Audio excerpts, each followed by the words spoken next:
Student, आज RRB group D का question discuss किया जाएगा जो 3 अक्टूबर 2018 के एग्जाम में पूछा गया था फर्स्ट शिफ्ट में। पहले फर्स्ट शिफ्ट का क्वेश्चन डिस्कस किया जाएगा, इसके बाद सेकंड शिफ्ट का क्वेश्चन डिस्कस किया जाएगा, इसके बाद थर्ड शिफ्ट का क्वेश्चन डिस्कस किया जाएगा।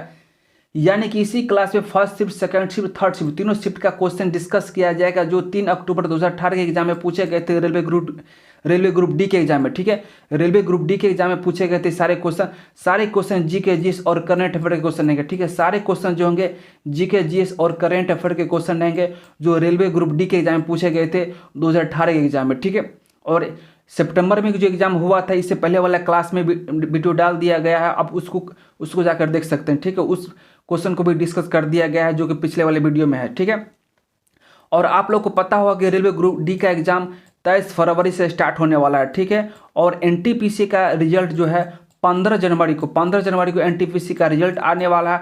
और ठीक इसके एक महीना बाद यानी कि 14 फरवरी से लेकर 18 फरवरी तक एनटीपीसी सीबीटी 2 यानी कि मेंस का एग्जाम होने वाला है। ये 5 दिन एग्जाम चलेगा, तो आप लोगों को लगातार एग्जाम होने वाला है रेलवे ग्रुप डी का भी और एनटीपीसी का।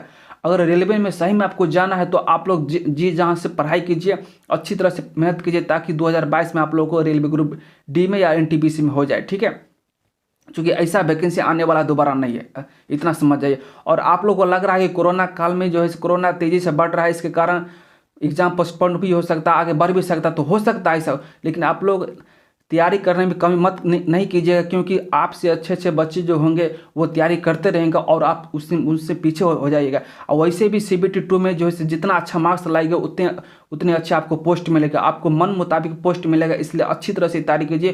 तैयारी सीबीटी 2 में जितना अच्छा नंबर लाइएगा उतने अच्छे पोस्ट आपको मिलेंगे। ठीक है, तो तैयारी करने में आप कमी नहीं कीजिएगा, नहीं तो आपको प्रॉब्लम हो सकता है, फिर कब वैकेंसी आने वाला पता नहीं। ठीक है, और वैकेंसी आने के बाद भी कई साल लगा जाते हैं एग्जाम देने में, बहुत सारा प्रोसेस होने लगता है। तो इसलिए आप लोग 2022 में अगर जॉब लेना है तो लगातार मेहनत कीजिए। अगर कोरोना भी बढ़ रहा है तो कोई दिक्कत नहीं, एग्जाम भी नहीं भी लेगा तो भी कोई दिक्कत नहीं है, आप लोग तैयारी करते रहिए। अगर सीबीटी 2 में अच्छे से अच्छे मार्क्स लाने का प्रयास कीजिए ताकि आपको अच्छे से अच्छे पोस्ट मिल सके। ठीक है, तो इस क्लास में हम लोग डिस्कस करने वाले रेलवे ग्रुप डी के एग्जाम में। ठीक है, रेलवे ग्रुप डी का जो एग्जाम हुआ था 30 अक्टूबर को, उस क्वेश्चन को डिस्कस करने वाले हैं। ठीक है, और सारे क्वेश्चन जी के जीएस करेंगे। तो हम लोग ज़्यादा टाइम बर्बाद न करते हुए हम लोग क्वेश्चन की ओर चलते हैं। पहला क्वेश्चन देखिए क्या कहता है कि परमाणुओं से प्राप्त ऊर्जा को क्या कहते हैं, तो नाभिकीय ऊर्जा कहते हैं। ठीक है, परमाणुओं से प्राप्त ऊर्जा को क्या कहते हैं, तो नाभिकीय ऊर्जा कहते हैं। आप लोग पढ़िए और समझिए। ठीक है, अगला क्वेश्चन कहता है आधुनिक आवर्त सारणी में कितने उपधातु होते हैं, तो 6 होते हैं। 6 नहीं होते, 7 होते हैं। ठीक है, देखिए आधुनिक आवर्त सारणी में कितने धातु होते हैं, तो 7 होते हैं। कौन कौन होते हैं तो आपको पता है। देखिए बोरन होता है जिसको बी बोलते हैं। ठीक है, और सिलिकॉन होता है जिसको SI बोलते हैं। ठीक है, जेमेनियम होता है जिसको GE बोलते हैं। ठीक है, और मतलब चौथा होगा आर्सेनिक बोलते हैं जिसके AS बोलते हैं। ठीक है, आर्सेनिक AS बोलते हैं। इसको एंटेनियम हो गया जिसके SB बोलते हैं। ठीक है, और कोई टेलेरियम होगा इसको TE बोलते हैं। ठीक है, और इसको एक 7वां होगा पोलोनियम। ठीक है, इसको PO बोलते हैं। ठीक है, तो 7 है उपधातु। ठीक है, आधुनिक में जो है मतलब आधुनिक आवर्त सारणी में जो है मतलब उपधातु कितने हैं, 7 हैं। ठीक है, ये 6 गलत दिया हुआ है। तो अगला क्वेश्चन है, देखिए अगला क्वेश्चन क्या कहता है, आप लोग की पढ़िए और समझिए। ठीक है, अगला क्वेश्चन है कि ऑक्सैलिक एसिड का एक प्राकृतिक स्रोत क्या है, तो टमाटर में पाया जाता है। ठीक है, अगला क्वेश्चन देखिए क्या कहता है आंध्र प्रदेश का राज्य पशु कौन सा है, तो काला हिरण। ठीक है, अब भारत का राष्ट्रीय पशु क्या है पता है, बाघ है। क्या है, बाघ है। और ये बाघ से पहले कौन था, शेर था। ठीक है, बाघ कब हुआ था पता है आपको, बाघ जो है 2000 मतलब कितना में हुआ था, 1973 में जो है बाघ को घोषित किया गया था राष्ट्रीय पशु। ठीक है, और बिहार का राष्ट्रीय पशु क्या है, तो बैल है। ठीक है, अगला क्वेश्चन क्या है, देखिए अगला क्वेश्चन क्या कहता है, आप लोग पढ़िए समझिए। ठीक है, 2017 में प्रकाशित पुस्तक वाई आई एम हिंदू के लेखक कौन थे, शशि थरूर। ठीक है, पुस्तक और लेखक से संबंधित आप लोग क्वेश्चन देख लीजिएगा क्योंकि रेलवे ग्रुप डी की एग्जाम में पूछते हैं। ठीक है, अगला देखिए क्वेश्चन क्या कहता है उत्प्लावन बल का परिणाम तरल के किस पर निर्भर करता है, तो घनत्व पर निर्भर करता है। अगला क्वेश्चन है कौन सा भारत सरकार की खेलो इंडिया के कार्यक्रम से जुड़ा हुआ था खेल। ठीक है, अगला क्वेश्चन है, देखिए अगला क्वेश्चन क्या कहता है कि किसी भी माध्यम का पूर्ण आवर्तनांक सूचकांक हमेशा हमेशा होता है 1 से अधिक। ठीक है, अगला क्वेश्चन है पानी यानी कि H2O के सापेक्ष आणविक द्रव्यमान की गणना करें 8U होगा। ठीक है, अगला क्वेश्चन कहता है ओलंपिक में प्रतिस्पर्धा करने वाली पहली भारतीय महिला जिम्नास्ट कौन है? तो दीपा कर्माकर। ठीक है, दीपा कर्माकर कहाँ की है पता है?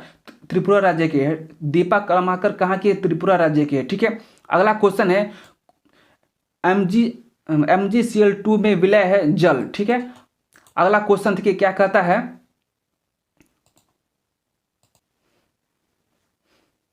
अगला क्वेश्चन कहता है द्विखंडन द्वारा क्या प्रजनन होता है? तो अम्बिम्बा। ठीक है, अगला क्वेश्चन कहता है कि पूर्वस्थ ग्रंथि से होने वाले स्राव किसमें प्रवेश करता है? तो मूत्र मार्ग से। ठीक है, अगला क्वेश्चन है किसने रामेश्वर में डॉक्टर APJ अब्दुल कलाम मेमोरियल का उद्घाटन किया? नरेंद्र मोदी ने। ठीक है, अगला क्वेश्चन देखिए क्या कहता है कि अगला क्वेश्चन है किसी वस्तु पर लगाया गया बल 200 न्यूटन है यदि और उसका द्रव्यमान 100 kg है तो उसका त्वरण क्या होगा? 2 मीटर प्रति मीटर स्क्वायर। ठीक है, अगला क्वेश्चन है कि एक सोलर सेल किस में बना होता है? तो सिलिकॉन में बना होता है। ठीक है, अगला क्वेश्चन है इब्राहिम लोदी 1526 ईस्वी में पानीपत की लड़ाई में किसके द्वारा मारा गया था? बाबर के द्वारा मारा गया था। ठीक है, अगला क्वेश्चन कहता है आंध्र प्रदेश की नई राजधानी कहाँ है? तो अमरावती। ठीक है, अगला क्वेश्चन देखिए क्या कर रहा है, अगला क्वेश्चन है किस प्रकार की कोशिका से त्वचा बनी है? तो अधिचर्म कोशिका से। ठीक है, अगला क्वेश्चन है आधुनिक आवर्त सारणी के बाईं ओर स्थित एकमात्र गैर धातु कौन सी है? तो हाइड्रोजन। ठीक है, अगला क्वेश्चन है किस तत्व का इलेक्ट्रॉनिक विन्यास 283 है? तो एल्युमिनियम। ठीक है, अगला क्वेश्चन है प्रतिदिन 8 घंटे के लिए 750 वाट इलेक्ट्रॉनिक स्तरीय का उपयोग किया जाता है तो स्तरीय द्वारा एक दिन में खपत ऊर्जा कितना होगा?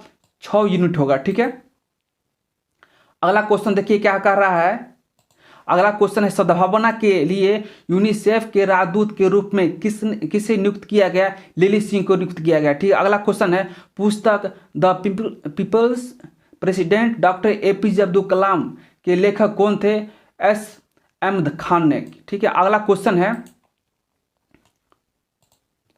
देखिए अगला क्वेश्चन क्या कह रहा है कि एक इलेक्ट्रिक हीटर के टर्मिनल के विभवांतर 60 वाट होता है जब स्रोत से 4 एम्पीयर की धारा प्राप्त करता है। यदि विभवांतर बढ़कर 127.5 वोल्ट हो जाता है तो हीटर द्वारा प्राप्त की जाने वाली धारा कितनी होगी? 8.5 एम्पीयर होगी। ठीक है, अगला क्वेश्चन है, अगला क्वेश्चन सेकेंड शिफ्ट का क्वेश्चन है जो उसी दिन यानी कि 3 अक्टूबर 2018 के एग्जाम में पूछा गया था रेलवे ग्रुप डी एग्जाम। ठीक है, रेलवे ग्रुप डी के एग्जाम में पूछा गया जो कि 3 अक्टूबर 2018 में पूछा गया था सेकंड शिफ्ट का क्वेश्चन। इससे पहले वाला क्वेश्चन फर्स्ट शिफ्ट का था, अब सेकंड शिफ्ट का क्वेश्चन है। ठीक है, सारे क्वेश्चन जीके के क्वेश्चन रहेंगे जो कि रेलवे ग्रुप डी एग्जाम में पूछे गए हैं। ठीक है, सेकंड शिफ्ट का पहला क्वेश्चन क्या कहता है कि दांतों का टूटना तब शुरू होता है जब मुंह का pH मान 5.5 से कम होता है। ठीक है, अगला क्वेश्चन है किस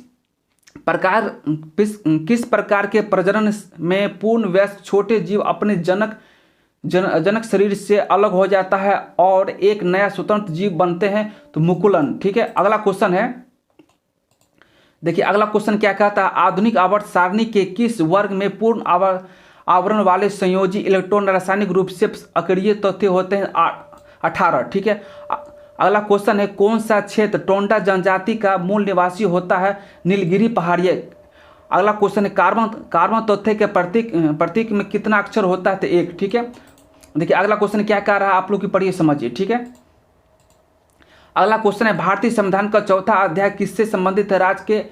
राज्य के नीति निर्देशक तथ्य से। ठीक है, अगला क्वेश्चन है कि एक राष्ट्र एक कर एक बाजार का सिद्धांत माना गया है वस्तु एवं सेवा कर जिसको GST बोलते हैं। ठीक है, अगला क्वेश्चन है अगला क्वेश्चन क्या कहता है वो देखिए एक तथ्य का इलेक्ट्रॉनिक विन्यास 286 है, यह किससे संबंधित है? तो इस समूह 16 से आवर्त सारणी 3 से। ठीक है, अगला क्वेश्चन है आधुनिक आवर्त सारणी में किस आवर्त में 32 तथ्य हैं?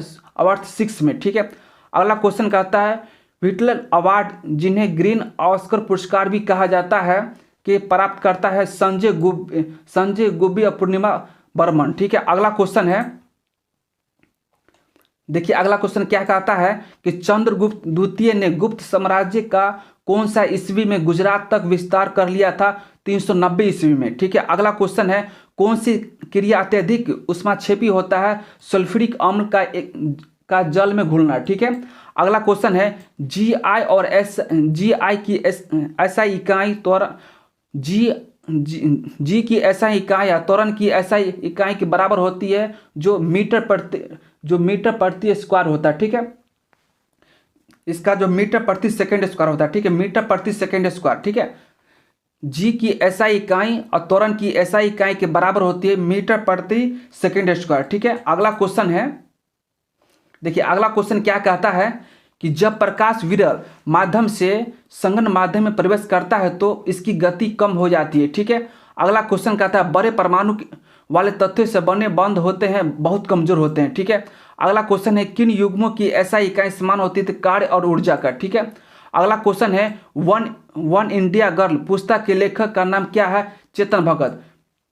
ठीक है, अगला क्वेश्चन कहता है, हमारे इंडिया में किस प्रकार के उत्तक होते हैं? संयोजी उत्तक होते हैं। ठीक है, अगला क्वेश्चन देखिए क्या कह रहा है कि कौन सा प्रमुख शहरी साबरमती नदी के तट पर बसा हुआ है? तो अहमदाबाद। ठीक है, अगला क्वेश्चन कहता है, यदि 25-35 और पी का क्रमिक अनुपात में है तो पी का मान क्या होगा? 49। ठीक है, अगला क्वेश्चन देखिए, इस क्वेश्चन थोड़ा सॉल्व कर लीजिए, इस टाइप क्वेश्चन पूछे जाते हैं। ठीक है, क्या कहता है, यदि 25-35 और पी का क्रमिक मान है तो पी का मान क्या होगा? ठीक है, दो देखिए ये समानुपाती का क्वेश्चन है। ठीक है, ये समानुपाती, पहले इसको थोड़ा कॉन्सेप्ट समझ लीजिए, इसके बाद इसको आसानी से आप बना सकते हैं। देखिए इसका कॉन्सेप्ट जो होता है कि ए अनुपात जो होता है, ए अनुपात, इसको थोड़ा अच्छी तरह समझ लीजिए। ठीक है, देखिए इस टाइप क्वेश्चन पूछे जाते हैं, इसलिए इसको आप अच्छी तरह समझ लीजिए। देखिए ये दिया 25 एक अनुपात, मतलब इसमें दिया है प्रथम समानुपाती दिया हुआ है और मध्य समानुपाती दिया हुआ है, तृतीय समानुपाती पूछ रहा है। ठीक है, तो इसको थोड़ा कॉन्सेप्ट समझ लीजिए क्या कहता है। देखिए इसका जो होता है ए अनुपात, ठीक है, ए अनुपात बी, ठीक है, और समानुपाती। ठीक है, इसको हटाते हैं। ठीक है, इसको देखिए ए अनुपात बी होता है। ठीक है, ए अनुपात बी, आप समानुपाती बी अनुपात सी होता है। ठीक है, ये होता है, इसको बोलते हैं, ए को बोलते हैं क्या बोलते हैं? इसको बोलते हैं प्रथम समानुपाती। ठीक है, बी को बोलते हैं मध्यम समानुपाती, इस बी को भी बोलते हैं मध्यम समानुपाती, इसको सी को बोलते हैं तृतीय समानुपाती। तो इसी को हमको निकालना है। ठीक है, तो इसको आप कैसे लिख सकते हैं? इसका देखिए ए समानुपाती कब ए अपॉन बी समानुपाती बी अनुपात सी समानुपाती का मतलब क्या होता है कि ए बटा बी। ठीक है, ए बटा बी जितना होगा, ठीक है, उतना ही होगा बी बटा सी। ठीक है, उतना ही होगा बी बटा सी, यानी कि ए बटा बी 5 होगा तो बी बटा सी भी 5 होने चाहिए। ठीक है, इसी चीज़ को ये इंडिकेट कर रहा है। तो हमको क्या क्या दिया हुआ, ये देखिए हमको सी निकालना है। ठीक है, ये सी निकालना हमको है, यानी कि तृतीय समानुपाती हमको निकालना है। तो ए हमको दिया हुआ है, ए हमको कितना दिया हुआ, ये देखिए 25 दिया हुआ है। ठीक है, ए कितना दिया हुआ 25 दिया हुआ है। तो आप इसको अब ऐसे निकाल सकते हैं। देखिए हमको ये सी निकालना है ना, तो इसको फार्मूला से निकाल लेते हैं। देखिए क्या कहता है कि सी इक्वल टू क्या हो जाएगा, देखिए ए और ए को गुना करेंगे तो बी स्क्वायर हो जाएगा। ठीक है, बी स्क्वायर हो जाएगा ना, और इसके बाद जो है से और ए इधर आएगा तो यहाँ पर ए हो जाएगा। ठीक है, यानी कि सी इक्वल टू होगा बी स्क्वायर बटा ए स्क्वायर। हमको बी कितना दिया हुआ, ये देखिए बी दिया हुआ है 35, यानी कि 35। ठीक है, 35 का स्क्वायर है तो डबल 35 लिखेंगे। ठीक है, 35 गुने 35, अब बटा ए है तो ए कितना है मेरा 25 है। ठीक है, ए कितना है 25 है। ठीक है, तो इसको काटेंगे 5 से तो 25 हो जाता है। ठीक, इसको भी काट देंगे 5 से तो 7×5 35 हो जाता है। ठीक है, अब इसको देखते हैं, 5 से 35 कट जाता है 7 बार में। ठीक है, अब कोई कटने वाला नहीं तो 7×5 7×7 49। ठीक है, कितना हो गया 49, यानी कि तृतीय समानुपाती जो आया कितना आया 49 आया, 49 आया। ठीक है, तो इस तरह से आप क्वेश्चन सॉल्व कर सकते हैं। अगर ए पूछता, यानी कि प्रथम समानुपाती पूछता तो ए का मान कैसे निकालते? देखिए ए का मान कैसे निकालते, B² सी हो जाता है। ठीक है, अब इसी से आप निकाल सकते हैं सब कुछ। ठीक है, इसी से आप निकाल सकते हैं। ठीक है, और अगर बी पूछता था क्या होता, बी पूछता था क्या होता है, अंडर रूट AC होता है। ठीक है, इसी से आप मतलब जैसे निकाल सकते हैं। ठीक है, तो इस तरह के क्वेश्चन का आप इस तरह से सॉल्व कर लीजिएगा। देखिए अगला क्वेश्चन क्या कहता है,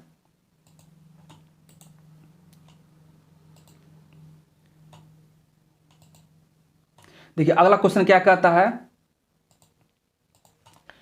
कि दौलत खान ने बाबर को काबुल में किसके विरोध सहायता प्रदान करने के बदले में आसानी निष्ठ के लिए संदेशवाहक भेजा, तो सम्राट इब्राहिम लोदी को। ठीक है, अगला क्वेश्चन देखिए क्या कहता है, 5 ओम प्रतिरोध वाले तार को दोगुना कर दिया जाता है, तार के नए प्रतिरोध की गणना होगी 1.5 ओम। ठीक है, अगला क्वेश्चन है, देखिए अगला क्वेश्चन है थर्ड शिफ्ट का, यानी कि उसी दिन का 3 अक्टूबर 2018 के एग्जाम में पूछा गया था, थर्ड शिफ्ट में क्वेश्चन है। ठीक है, ये सारे रेलवे ग्रुप डी के एग्जाम का क्वेश्चन डिस्कस किया जा रहा है, सारे क्वेश्चन जीके जीएस के होंगे। ठीक है, पहला क्वेश्चन कहता है, थर्ड शिफ्ट का पहला क्वेश्चन कहता है कि ओपन मार्केट ऑपरेशन आरबीआई द्वारा किसकी विक्रय और क्रय के संदर्भित करता है, सरकारी प्रतिभूतियां को। ठीक है, अगला क्वेश्चन कहता है शेर शाह द्वारा शुरू किए गए चांदी के सिक्के को किसके रूप में मुगल ने भी जारी रखा था, रुपया को। ठीक है,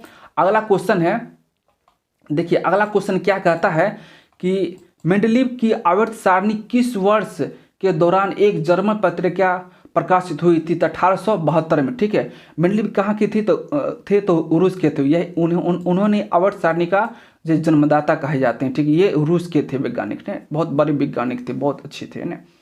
अगले क्वेश्चन है सोडियम कार्बोनेट का रासायनिक सूत्र क्या है, कि Na2SO3। ठीक है, अगला क्वेश्चन है आंध्र प्रदेश की नई राजधानी है अमरावती। ठीक है, अगला क्वेश्चन है कि मथुरा रिफाइनरी उत्तर प्रदेश के इकलौती रिफाइनरी और यह देश में भारतीय तेल रिफाइनरी की श्रृंखला में किस स्थान पर आती है, तो 6ठे स्थान पर आती है। ठीक है, अगला क्वेश्चन है, देखिए अगला क्वेश्चन क्या कह रहा है कि किसमें पतली कोशिका भित्ति के साथ अपेक्षाकृत और गैर विशिष्ट कोशिका होती है, तो पेर्नाकाइमा में। ठीक है, अगला क्वेश्चन है किस गैस का उपयोग चिप्स को ऑक्सीजनकृत होने से रोकने के लिए किया जाता है, गैस को। ठीक है, अगला क्वेश्चन है योनि किसकी ओर जाती है, तो गर्भाशय की ओर जाती है। ठीक है, अगला क्वेश्चन है, देखिए अगला क्वेश्चन क्या कह रहा है, मतदाता की अंतर्राष्ट्रीय ऐसा इकाई क्या होगी, तो इसको मीटर प्रति सेकंड स्क्वायर होगी। ठीक है, मीटर प्रति सेकंड स्क्वायर हो गया। ठीक है, मतदाता की अंतर्राष्ट्रीय ऐसा इकाई होगी मीटर प्रति सेकंड स्क्वायर। ठीक है, अगला क्वेश्चन है मनुष्य में महिला में यौन गुणसूत्र का क्या सेट होता है, तो XX। ठीक है, मनुष्य में महिलाओं में यौन गुणसूत्र की क्या सेट होता है, तो XX। ठीक है, अगला क्वेश्चन है ओम का नियम किसके बीच संबंध का वर्णन करता है, तो विभवांतर और विद्युत धारा का। ठीक है, अगला क्वेश्चन है, देखिए अगला क्वेश्चन क्या कह रहा है कि किसने रामेश्वर में डॉक्टर APJ अब्दुल कलाम स्मारक का उद्घाटन किया, ओ पनीरसेल्वम। ठीक है ना, अगला क्वेश्चन है आंध्र प्रदेश का राज्य पशु कौन है, कृष्ण मृग है। ठीक है, अगला क्वेश्चन है जल मिश्रित HCl के साथ प्रतिक्रिया नहीं करता है, कॉपर। ठीक है, अगला क्वेश्चन है किस वैज्ञानिक ने यह दिखाया कि द्रव को ऊर्जा में और ऊर्जा के द्रव में स्थानांतरित किया जा सकता है, अल्बर्ट आइंस्टीन ने। ठीक है, अगला क्वेश्चन है, देखिए अगला क्वेश्चन क्या कहता है, दिल्ली के किस सुल्तान ने अपनी राजधानी को दिल्ली से दौलताबाद स्थानांतरित कर दिया गया था, मोहम्मद बिन तुगलक ने। ठीक है, अगला क्वेश्चन है एक तौते 2882 को इलेक्ट्रॉनिक समाकीर्त के साथ आवर्त में रखा गया, आधुनिक आवर्त सारणी में यह है चौथा आवर्त सारणी में। ठीक है, अगला क्वेश्चन है भविष्य में रेडियो, टेलीफोन, टेलीग्राफ, टेलीविजन तक के विकास की नींव किसने रखी थी, तो हेनरिक रुडॉल्फ हर्ट्ज ने। ठीक है, अगला क्वेश्चन है भारत के किस पूर्व प्रधानमंत्री को मरणोपरांत भारत रत्न से सम्मानित किया गया था, राजीव गांधी को। ठीक है, अगला क्वेश्चन है, देखिए अगला क्वेश्चन क्या कहता है कि एक कार सड़क के किनारे से गिरकर 0.5 सेकंड में जमीन पर आ पहुंचती है, अगर G 10 मीटर प्रति सेकेंड स्क्वायर है तो जमीन से टकराते समय इसकी गति क्या होगी? तो इसकी गति जो होगी 5 मीटर प्रति सेकेंड होगी। ठीक है स्टूडेंट, ये सारे क्वेश्चन रेलवे ग्रुप डी के एग्जाम में पूछे गए थे, जो कि 2018 में जो एग्जाम हुआ था रेलवे ग्रुप डी के एग्जाम में सारे क्वेश्चन जी के जिस करंट अफेयर क्वेश्चन थे। ठीक है, ये इस वीडियो से अगर फायदा हुआ होगा तो आप मेरे चैनल को सब्सक्राइब कर सकते हैं। बहुत बहुत धन्यवाद।